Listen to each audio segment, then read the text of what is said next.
لہ الملک و لہ الحمد یحیی و یمیت و حی لا یموت بیدہ الخیر وہو علی کل شیء قدیر. یہ چوتھا کلمہ چاہے بچے ہوں، چاہے اماں ہو، چاہے بیٹا ہو، چاہے جوان ہو، چاہے بوڑھا ہو، بازار جائے گا یہ چوتھا کلمہ پڑھے گا. اس چوتھے کلمے سے شیطان کو بڑی نفرت ہے، دور تک بھاگتا ہے. توحید کے کلمے سے لا الہ الا اللہ وحدہ لا شریک لہ سے بھاگتا ہے شیطان. اس کے پڑھنے سے شیطان بھی بھاگے گا. اور پھر ہمارے آقا نے کیا فرمایا؟ جو آدمی بازار جائے گا ایک مرتبہ چوتھا کلمہ پڑھے گا تو اللہ پاک 10 لاکھ نیکیاں اس کے نامہ اعمال کے اندر لکھیں گے. کتنی بھائی؟ 10 لاکھ نیکیاں اور 10 لاکھ گناہ معاف کریں گے. 10 لاکھ گناہ کون کرتا؟ 10 لاکھ گناہ معاف کریں گے. اور حدیث پاک میں 10 لاکھ درجے اللہ اس کے بلند کریں گے ایک مرتبہ چوتھا کلمہ پڑھ لینے سے. اللہ نہیں چاہتے شیطان کے چنگل میں میرا بندہ پھنسے، اس لیے اللہ نے اتنا بڑا انعام رکھا ہے. ایک مرتبہ چوتھا کلمہ پڑھو گے بھائی انشاءاللہ. بازار جاؤ، بازار میں جانا بھی تمہارا ثواب بن جائے گا، بازار جانا بھی تمہارا عبادت بن جائے گا. پھر شیطان نے کہا اے اللہ پاک ٹھکانہ تو مل گیا، کھانا کیا کھائیں گے؟ سنو بچوں، شیطان نے کہا ہمارا کھانا کیا ہوگا؟ اللہ پاک نے کہا تمہارا کھانا جس کھانے کے اوپر میرا نام نہ لیا جائے. سنو کیا کہا ہم نے؟ کیا کہہ رہا ہوں؟ شیطان نے کہا میں کھاؤں گا کیا میرا کھانا؟ کہا جس کھانے پر بسم اللہ نہ پڑھا جائے، جس کھانے پر بسم اللہ وعلی برکت اللہ نہ پڑھا جائے وہ کھانا تمہارا کھانا. سنے بھائی، اب آج سے ارادہ کرو کہ جب کھانا کھائیں گے بسم اللہ الرحمن الرحیم کر کے کھائیں گے یا بسم اللہ وعلی برکت اللہ کہہ کر کے کھائیں گے. اگر بسم اللہ نہیں کیا تو شیطان کا وہ کھانا ہے، شیطان تمہارے کھانے میں شریک ہے. جلدی جلدی کھاتا ہے شیطان. اور لکھا ہے حدیث پاک میں وہ کھاتا رہتا ہے، کھانے پلیٹ میں تھوکتا رہتا ہے. تمہارے شوربے میں، تمہاری دال میں، تمہارے چاول میں وہ تھوکتا رہتا ہے. شیطان کا تھوک کھاتا ہے کون؟ جو آدمی کھانے پر بسم اللہ نہیں پڑھتا. ہم لوگ دیکھو بزرگ لوگ جب آتے ہیں، ہمارے بڑے بزرگ جب آتے ہیں تو ان کا جھوٹا پانی ہم لوگ پی لیتے ہیں. اگر ان کا جھوٹا پلیٹ میں کچھ بچ گیا تو بڑے عزت و احترام سے ان کا جھوٹا کھاتے ہیں بزرگوں کا. کیوں؟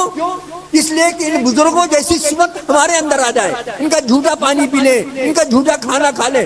بزرگ جیسی صفت، بزرگوں کا جھوٹا کھانے سے بزرگی والی صفت آئے گی، شیطان کا جھوٹا کھانے سے شیطان والی صفت آئے گی.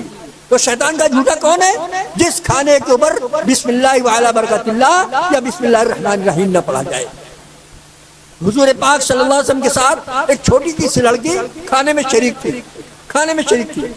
شیطان آ گیا، کھانا کھانے لگا. اللہ کے رسول صلی اللہ علیہ وسلم نے اس بچی کا ہاتھ پکڑ لیا. کیا ہوا؟ اس بچے نے بسم اللہ نہیں کیا تھا تو شیطان آ کر کے کھانے میں شریک ہو گیا حضور کے سامنے. پھر اللہ کے رسول صلی اللہ علیہ وسلم نے پڑھا دعا جو پڑھی بسم اللہ اولہ وآخرہ، شیطان بھاگا. پھر شیطان الٹی کرتا ہوا بھاگتا ہے دور تک. جب گھر کے اندر جاؤ گے بسم اللہ الرحمن الرحیم کر کے گھر کے اندر نہیں جاؤ گے. سن لو بھائی، مرد حضرات بھی سنیں، خالی بچے نہیں. بسم اللہ کر کے گھر کے اندر نہیں جاؤ گے تو شیطان اپنی ذریت سے کہتا ہے آؤ آؤ آؤ آؤ. اس کے گھر کے اندر رات کو رہنے کا ٹھکانہ مل گیا، رات کو رہنے کا ٹھکانہ. اب آ کر کے وہ کہاں رہتا ہے؟ وہ تمہارے بکس کے نیچے گھس جائے گا، تمہاری چھت کے اوپر چلا جائے گا، تمہارے بستر پہ لیٹ جائے گا. اب رات کو دھم دھم دھم دھم دھم ہوتا ہے. ہاں، آدمی کہا رہے جنات آ گئے، جنات آ گئے. ارے کون آ گیا؟ کون ہے؟ وہ شیطان ہے، دھم دھم دھم دھم کر رہا ہے. بسم اللہ کر کے بستر پر نہیں گئے تو شیطان تمہارے ساتھ بستر پر سوئے گا.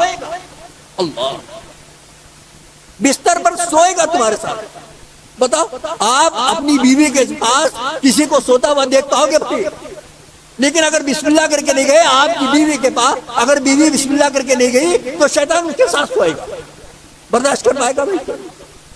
یہ ہے شیطان کو ایسے ایسے ایسے ایسے اس کے حربے ہیں. اللہ نے بڑی طاقت دیا اس کو. تو اس نے کہا کھانا میرا کیا ہوگا؟ کہا جس کھانے پر میرا نام نہ لیا ہے وہ تمہارا کھانا. اللہ پانی میں کیا پیوں گا؟ میرا پینا کیا ہوگا؟ اللہ نے کہا ہر نشے والی چیز تمہارا پینا، شراب تمہارا پینا. جو شراب پیتا ہے وہ شیطان کا رزق پی رہا ہے، شیطان کا شربت مشروب پی رہا ہے میرے دوست. شیطانت اس کے اندر جائے گی. اس لیے شراب بہت بڑی بلا ہے، شراب بہت گندی چیز ہے. اللہ پوری امت کی حفاظت فرمائے میرے دوست. پھر شیطان نے کہا اور ایک بات سنا دوں آپ کو، حافظ نعیم صاحب، آگے حدیث میں لکھا ہے، پھر آگے لکھا ہے، پھر شیطان نے کہا اے اللہ پاک میں لوگوں کو جال میں پھنساؤں گا کیسے؟ کیا کہا؟ سن لیں بھائی، میں لوگوں کو جال میں پھنساؤں گا کیسے؟ میرا جال کیا ہوگا؟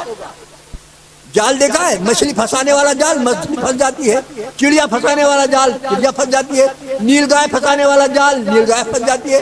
شیطان کا جال کیا ہے جس میں آدمی پھنسے؟ اس نے کہا میرا جال کیا ہوگا؟ اللہ پاک نے کہا تمہارا جال عورتیں ہیں، عورتیں، ان کے ذریعے سے تم پھنساؤ گے انسان کو، اور اپنا مقصد ان کے ذریعے سے تم پورا کرا لو گے۔ اللہ ان فتنوں سے ہم سب کی حفاظت فرمائے۔ اسی لیے یہ مدرسہ قابل مبارکباد، یہ بچیاں قابل مبارکباد۔ اللہ پاک ان کو دین کی تعلیم، اللہ تعالیٰ ان کو سنتوں سے آراستہ فرما دے۔ یہ بچیاں جب بڑی ہوں گی انشاءاللہ، اور ان کی گود کے اندر جب بچے پلیں گے تو یہ جو چیز یہاں سے مدرسے سے سیکھ کر کے جائیں گی، دین اور دینی تربیت اور حضور پاک صلی اللہ علیہ وسلم کے اخلاق اور ان کی تعلیمات جب سیکھ کر کے جائیں گی تو ان کی گود میں پلنے والے بچے انشاءاللہ ولی بنیں گے، ولیہ بنیں گے ان کے گودوں میں پلنے والے بچے۔ اسی لیے ہم کہا کرتے ہیں آقا صلی اللہ علیہ وسلم نے فرمایا ماں کی گود بچے کا پہلا مدرسہ ہے، بچے کا ماں کی گود بچے کا پہلا مدرسہ۔ اور ہم تو کہا کرتے ہیں یونیورسٹی ہے اماں کی گود، یونیورسٹی ہے۔ یونیورسٹی کے اندر بڑے سبجیکٹ پائے جاتے ہیں، فزکس ہے، کیمسٹری ہے، جغرافیہ ہے، میتھ ہے، سائنس ہے، کمپیوٹر ہے، وہ سب پڑھایا جاتا ہے یونیورسٹی کے اندر۔ اماں کی گود وہ مدرسہ ہے، اس کی گود میں اخلاق پڑھایا جائے گا، اس کی گود کے اندر قرآن پڑھایا جائے گا، اس کی گود کے اندر انسانیت سکھائی جائے گی، اس کی گود کے اندر حضور پاک صلی اللہ علیہ وسلم کی سنت سکھائی جائے گی، قرآن سکھایا جائے گا۔ یہ ہے اماں کا مرتبہ، اور اس کے لیے اللہ نے ماں کو بنایا میرے دوست۔ آج ماؤں نے بھی قرآن چھوڑ دیا اور عوام نے